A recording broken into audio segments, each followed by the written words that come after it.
DeGeneres' ex Anne Heche, fighting for her life and trying to escape from a body bag after her car was crashed, will forever be one of the most haunting videos on the internet. But did you know that years before Ellen met Anne, she had another girlfriend who also died in a mysterious car crash? Her name was Kat Perkoff, and she met Ellen in the late 1970s in New Orleans. They dated for a couple of years and eventually moved in together. At the time, Ellen was in her early 20s and desperately trying to become famous. See, Ellen later constructed this fake image of herself as a humanitarian, but people who knew her personally have said she was always obsessed with money and fame. Just months before her death in that car crash, Anne Heche talked about this on her podcast, and she said that no matter how much money Ellen made, nothing could satisfy her soul. And nothing would satisfy her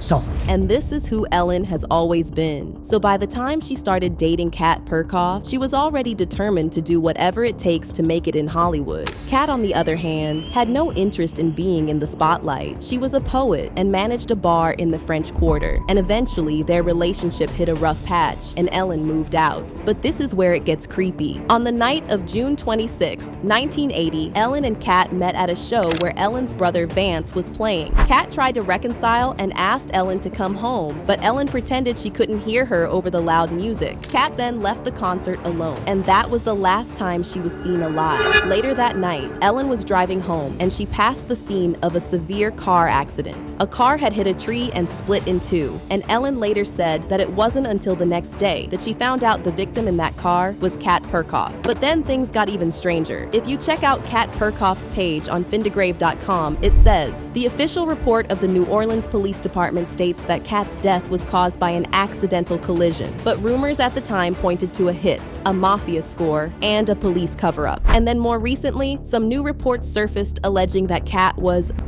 But even if it was just an accident, Ellen was the one who benefited. See, Kat's death was the inspiration for Ellen's 1986 monologue on The Tonight Show with Johnny Carson. The monologue was called Phone Call to God, and it was basically Ellen pretending to call God and ask about life. I'm always thinking about these things because to me life is very precious. It's very special. We're here for such a short time that everything on this earth should have a reason, should have a beneficial purpose. Wouldn't it be great if we could just pick up the phone and call up God and ask him these things? Just pick up the phone and call up God. Yeah, hi God, this is Ellen.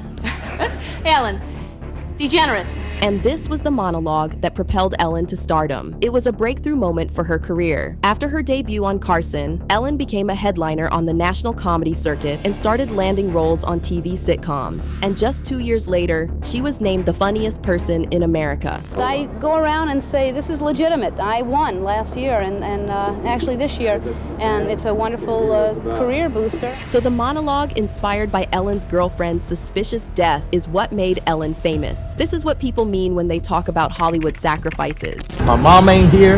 My mama was sacrificed. Me too. You understand? Yeah, I'm appreciative. Michael Jordan, what about him? His daddy, right? Bill Cosby, his son, right? Dr. Dre, his son.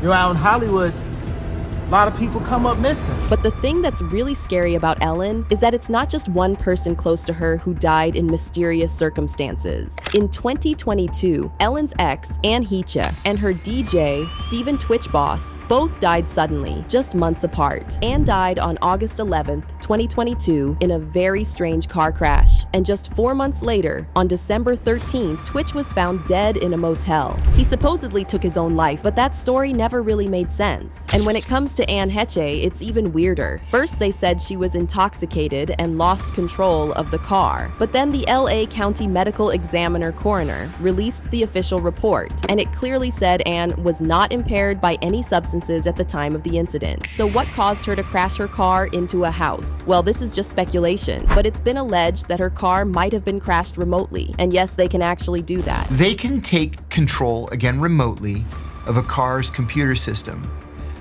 in order to, well, I mean, in order to kill you. Crash the car. Crash the car, take it off a bridge, take it into a tree, Sure. And then there's that video of Anne trying to get out of the body bag. This video showing the woman on a stretcher flailing and, according to neighbors, screaming at the time.